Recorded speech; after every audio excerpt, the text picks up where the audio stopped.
سرکاری دو عالم صلی اللہ علیہ وسلم تہجد کی نماز کے لیے کھڑے ہو جاتے ہیں، وضو فرماتے ہیں۔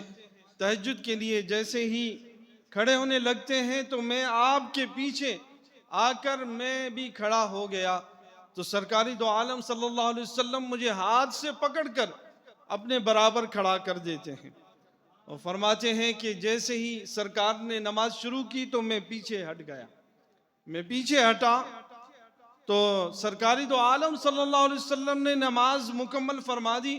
سلام پھیرنے کے بعد فرماتے ہیں کہ عبداللہ یہ کیا معاملہ ہے؟ میں نے تو آپ کو اپنے برابر میں نے کھڑا کر دیا، آپ پیچھے کیوں ہٹے ہیں؟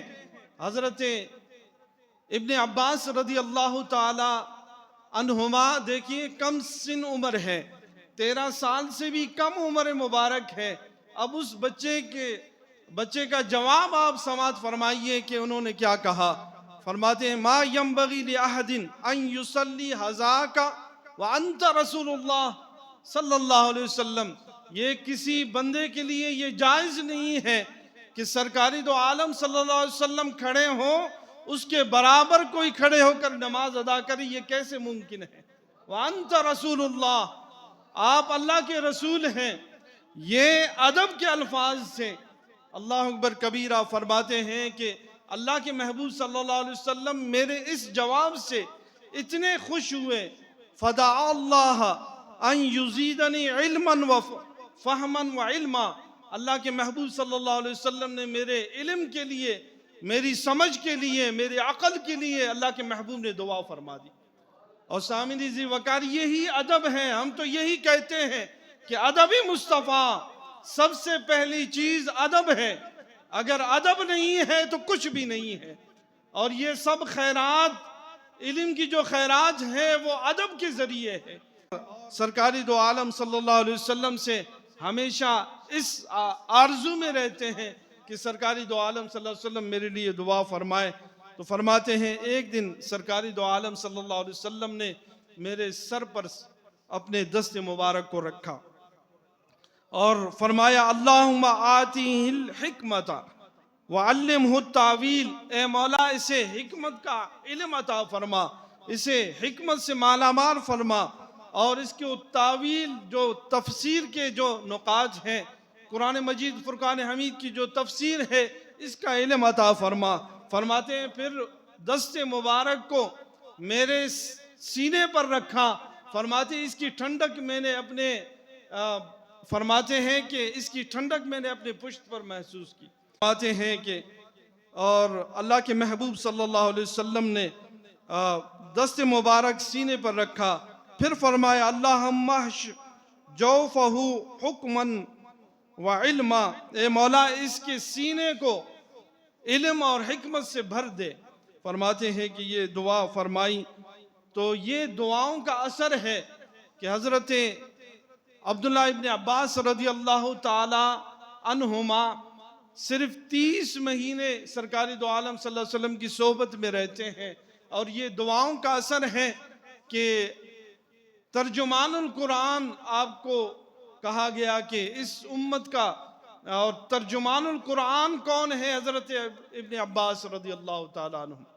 فرماتے ہیں کہ آؤ میں دکھاؤں آپ کو صحابی رسول حضرت ابن عباس رضی اللہ تعالیٰ عنہ جب وصال مصطفیٰ ہوتا ہے، آپ کی عمر مبارک 13 سال ہے، جب حضرت عمر فاروق مسند خلافت پر تشریف فرما ہوتے ہیں، 16-17 سال کی عمر مبارک ہے، لیکن حضرت عمر فاروق مجلس مشاورت میں، عمر فاروق جیسے جلیل القدر صحابی مجلس مشاورت میں، اکابر صحابہ میں، بدر کے جو صحابہ تھے ان کے لین میں آپ کو بٹھاتے اور سب سے پہلی صف میں آپ کو بٹھایا کرتے تھے۔ تو لوگوں نے اعتراض کیا نا کہ بدر کے اکابر صحابہ وہ کوئی معمولی شخصیتیں نہیں کہ جنہوں نے جنگ بدر میں حصہ لیا، وہ اکابر صحابہ بدر کے، فرماتے ہیں ان کی صف میں پہلی لین میں پہلا شخص جو بیٹھا کرتا تھا وہ نوجوان ابن عباس رضی اللہ تعالیٰ عنہ۔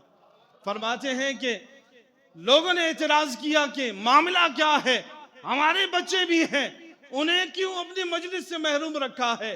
اس مجلس میں یعنی ہمارے ساتھ اس نوجوان کو کیوں بٹھایا جاتا ہے؟ حضرت عمر فاروق نے فرمایا تم دیکھنا چاہتے ہو کہ اس نوجوان کو میں کیوں بٹھایا کرتا ہوں؟ فرماتے ہیں کہ مجھ سے پوچھا اذا جاء نصر اللہ والفتح، اس آیت کی تفسیر میں فرماتے ہیں کہ اکابر صحابہ تشریف فرماتے ہیں، ان سے پوچھا گیا، باری باری پوچھا گیا کہ اس قرآن مجید فرقان حمید کی اس سورت کی تفسیر کریں، مختلف تفاسیر کی، فسبح بحمد ربک، فرماتے ہیں کہ صحابہ نے یہ تفسیر کی کہ جب فتح ہو اس کے بعد اللہ کی حمد کی جائے، تسبیح بیان کی جائے، استغفار کیا جائے۔ فرماتے ہیں کہ سب صحابہ نے یہی ترجمہ کیا اور یہی تفسیر کی، لیکن باری جب میری آئی، فرماتے عمر فاروق نے پوچھا اے نوجوان تو بتا اس کے بارے میں کیا جانتا ہے؟ حضرت ابن عباس فرماتے ہیں میں نے کہا کہ اس سورہ مبارکہ میں سرکاری دو عالم صلی اللہ علیہ وسلم کے وصال کی طرف اشارہ تھا، سرکاری دو عالم صلی اللہ علیہ وسلم کے وصال کا اشارہ اس سورت مبارک میں ہے۔ فرماتے ہیں سارے صحابہ حیران رہ گئے۔ عمر فاروق نے کہا کہ ہاں یہی مطلب ہے، یہی مقصد ہے۔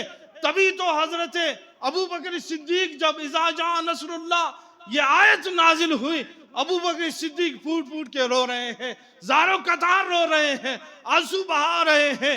تو لوگوں نے کہا کہ اس میں دین کی فتح ہے، لوگ جوگ اسلام میں داخل ہو رہے ہیں، اے ابو بکر تو کیوں رو رہا ہے؟